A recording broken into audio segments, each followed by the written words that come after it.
Islamic to Mewat کے معزز ناظرین، السلام علیکم ورحمۃ اللہ وبرکاتہ۔ بسم اللہ الرحمن الرحیم۔ قرآن و حدیث کی روشنی میں اسلامی تاریخ۔ مدینہ میں منافقین کا ظہور۔ منافق اس شخص کو کہتے ہیں جو زبان سے اپنے آپ کو مسلمان ظاہر کرے مگر دل میں کفر چھپائے رکھے۔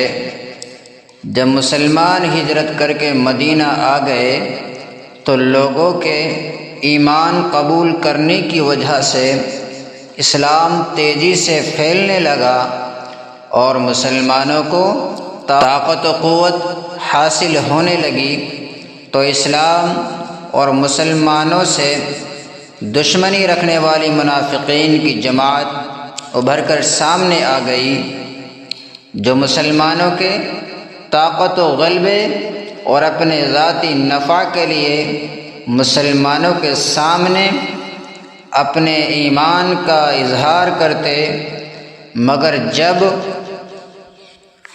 اپنے کافر دوستوں سے ملتے تو کہتے کہ ہم تو تمہارے ہی ساتھ ہیں۔ مسلمانوں کو دھوکہ دینے اور ان کا مذاق اڑانے کے لیے ان کے پاس جاتے ہیں۔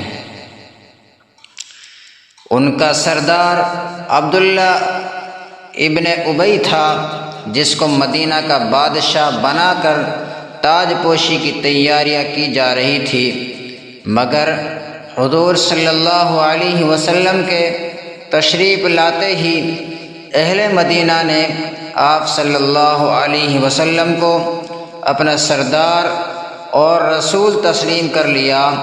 اس کی بادشاہت خطرے میں پڑ گئی،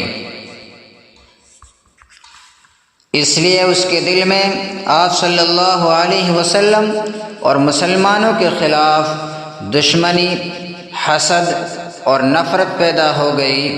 اس کے باوجود حضور صلی اللہ علیہ وسلم اس کے ساتھ حسن سلوک کرتے رہے، جس کے نتیجے میں اس کے بیٹے عبداللہ نے ایمان قبول کر لیا۔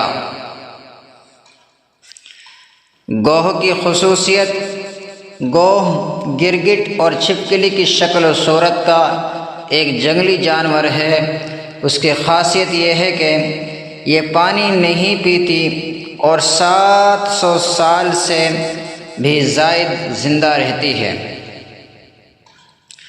اور 700 سال سے بھی زائد زندہ رہتی ہے، اور اس کے دانت کبھی نہیں گرتے۔ اس کے تمام دانت ایک دوسرے سے جڑے ہوئے ہوتے ہیں۔ گوہ بہت سے انڈے دے کر زمین میں دبا دیتی ہے اور ان کی نگرانی کرتی رہتی ہے۔ 40 دن کے بعد اس کے بچے نکل آتے ہیں۔ اللہ تعالیٰ نے اپنے قدرت سے کیسی کیسی عجیب قسم کی مخلوق پیدا فرما رکھی ہے۔ آپ صلی اللہ علیہ وسلم کی آخری وصیت، رسول اللہ صلی اللہ علیہ وسلم نے آخری وصیت یہ ارشاد فرمائی، نمازوں اور اپنے غلاموں کے بارے میں اللہ تعالیٰ سے ڈرو، یعنی نماز کو پابندی سے پڑھتے رہا کرو اور غلاموں، نوکروں کے حقوق ادا کرو۔ کھانا کھاتے وقت ٹیک نہ لگانا۔ رسول اللہ صلی اللہ علیہ وسلم نے فرمایا، میں ٹیک لگا کر نہیں کھاتا ہوں۔ بلا عذر ٹیک لگا کر کھانا سنت کے خلاف ہے۔ لوگوں کی ضرورت پوری کرنا۔ رسول اللہ صلی اللہ علیہ وسلم نے فرمایا، اللہ تعالیٰ نے کچھ بندوں کو لوگوں کی ضرورت پوری کرنے کے لیے پیدا کیا ہے۔ لوگ ان کے پاس اپنی ضرورت لے کر جاتے ہیں۔ لوگوں کی ضرورت پوری کرنے والے یہ لوگ اللہ کے عذاب سے محفوظ رہیں گے۔ اپنے ماتحتوں پر تہمت لگانا۔ رسول اللہ صلی اللہ علیہ وسلم نے فرمایا، جس نے اپنے ماتحت پر کسی ایسی بات کی تہمت لگائی جس سے وہ بری ہے تو اس پر قیامت کے دن حد جاری کی جائے گی، یہ کہ وہ کہی ہوئی بات اس میں موجود ہو۔ پیٹ بھر کر کھانا کھانا، رسول اللہ صلی اللہ علیہ وسلم نے فرمایا، کوئی برتن بھرنے کے اعتبار سے پیٹ سے برا نہیں ہے، یعنی جتنا پیٹ کا بھرنا برا ہے اتنا کسی برتن کا بھرنا برا نہیں ہے۔ اور چونکہ کھانا ہی پڑتا ہے اس لیے 1/3 پیٹ کھانے کے لیے اور 1/3 پینے کے لیے اور 1/3 سانس لینے کے لیے رکھنا چاہیے۔ گنہگاروں کے لیے جہنم کی آگ ہے۔ قرآن میں اللہ تعالیٰ فرماتا ہے، اللہ کا عذاب اس دن ہوگا جس دن آسمان تھر تھر کانپنے لگے گا اور پہاڑ اپنی جگہ سے چل پڑیں گے۔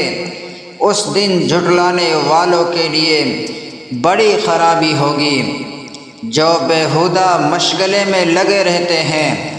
اس دن ان کو جہنم کی آگ کی طرف دھکے مار کر ڈھکیلا جائے گا اور کہا جائے گا، یہی وہ آگ ہے جس کو تم جھٹلایا کرتے تھے۔ کھجلی کا علاج۔ حضرت انس بن مالک رضی اللہ عنہ فرماتے ہیں کہ رسول اللہ صلی اللہ علیہ وسلم نے حضرت عبد الرحمن بن عوف رضی اللہ عنہ اور زبیر ابن العوام رضی اللہ عنہ کو کھجلی کی وجہ سے ریشمی کپڑے پہننے کی اجازت مرحمت فرمائی تھی۔ عام حالات میں مردوں کے لیے ریشمی لباس پہننا حرام ہے، مگر ضرورت کی وجہ سے ماہر حکیم یا ڈاکٹر کہے تو گنجائش ہے۔